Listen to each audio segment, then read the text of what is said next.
मायबाप सरकारला नमस्कार। ही शेतकरी, महाराष्ट्राचा शेतकरी आहे। आज 5:30 वाजता माझं नाव आहे राहुल अरुण इंगळे, राहणार सादोळा, तालुका केज, जिल्हा बीड।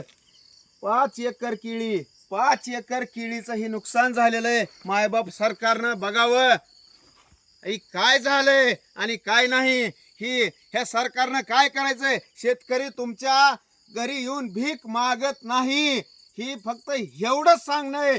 ही जी वाहर वावदान येतंय, ह्या वाहर वावदानात ह्यानं काय करायचंय शेतकऱ्यानं? की बघा, हे सगळं दिसतंय तुम्हाला।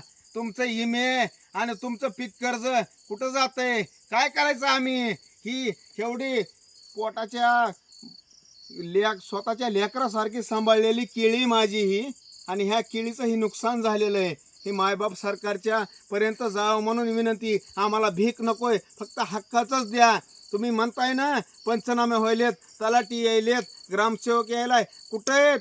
फक्त एकच विनंती आहे, एवढं फक्त की बाबा तुम्ही जे काही तुम्ही पंचनामे करणार आहोत किंवा काही बी असेल तुमची फक्त प्रोसिजर चालणार आहे। अद्याप कुणीही आलेलं नाही म्हणजे आता ही 5, 5:30, 6 वाजता झाले, आज तारीख आहे। त्यामुळं फक्त एकच सांगणं आहे की आता जवळपास आम्ही 11 वाजता हा व्हिडिओ शूट करत आहोत। 11 वाजलेत। फक्त तुम्हाला लक्षात यावं की काय नुकसान झालंय आणि काय नाही। त्यामुळे इथपर्यंत आलो। तुमचे इमे किंवा तुमच्या काहीही गोष्टी आम्हाला मान्य नाहीत। तुम्ही इमे देताय किंवा काही पण अनुदान देताय, हे अनुदान आम्हाला पुरेसं नाही।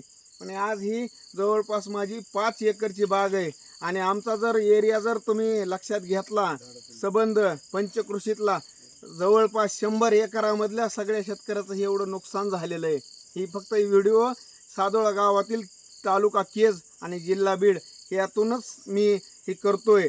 त्यामुळं एकच लक्षात घ्या की बाबा, ही जे नुकसान झालंय आमचं, ही ह्या पद्धतीनं आहे। ह्याच्या पलीकडे आम्हाला काही बोलायचं नाही। ह्या नुकसान भरपाईचं काय होणार आहे किंवा नुकसान भरपाई देणार आहेत का नाही, हे एवढं तरी तुम्ही फक्त लक्षात घेऊन। कारण आता हे जी केळीचा भाव आज 23-24 रुपयापर्यंत आला होता। हीच केळी आम्ही 3 ते 4 रुपयानं दिली होती, त्यावेळेस कुणी काही बोललं नाही। हीच केळी 3 ते 4 रुपयानं दिली आम्ही।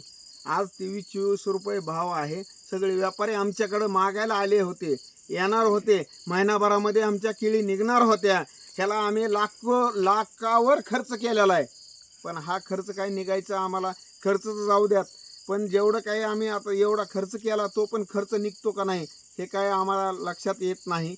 कारण एकच विषय आहे, एवढं जे नुकसान झाले। कारण मी शेतात आहे, सगळेजण बघतायत, शेतात आहे, सगळेजण जे आहेत सगळ्यांना दिसतंय। नमस्कार, मी सतीश शिंदे, राहणार सादोळा, तालुका केज, जिल्हा बीड।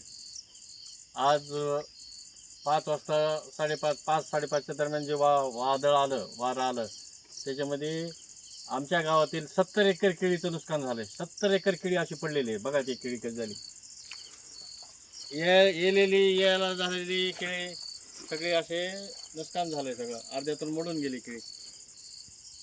70 एकर केळीचं नुकसान झाले। सरकार आम्ही विमे घेतलेले असताना बी आता विमा मिळतो का नाही की, आणि सरकारला बी पंचनामे करायला वेळ मिळतो का नाही की,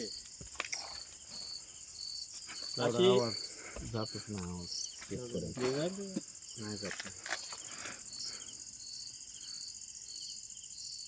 आज 1 कोटी रुपयाचं नुकसान झाले सगळ्या केळीवाले।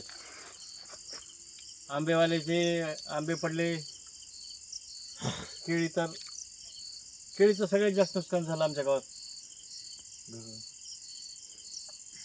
जमीन घर पत्रे उडून गेले, रानातले पोटे पडले सगळे। आता रानात जाता येणं गेले, झाडं पडलेले सगळे रस्त्याने, लाईट नाही, पोल पडलेले कमीत कमी एक 40 एक तरी। रस्त्यावर झाडं एक 10-15 पडलेत। वारच इतकं होतं की सगळे आडवं झाले, सगळं आडवं। आज माझं नाव जीवन इंगळे, राहणार सादोळा, तालुका केज, जिल्हा बीड। आज 5-5:30 वाजता असं वारं सुटलं की आता माझं वय 55 वर्ष आहे। तरी ह्याच्या आधी मी कवाच इतकं वातावरण बघितलं नव्हतं. एवढं भयानक सुटलं. पत्र पडले, केळीचं नुकसान झालं आहे, इकडं घराचं नुकसान झालं आहे, जनावरं बाहेर बांधली उघड्यावर.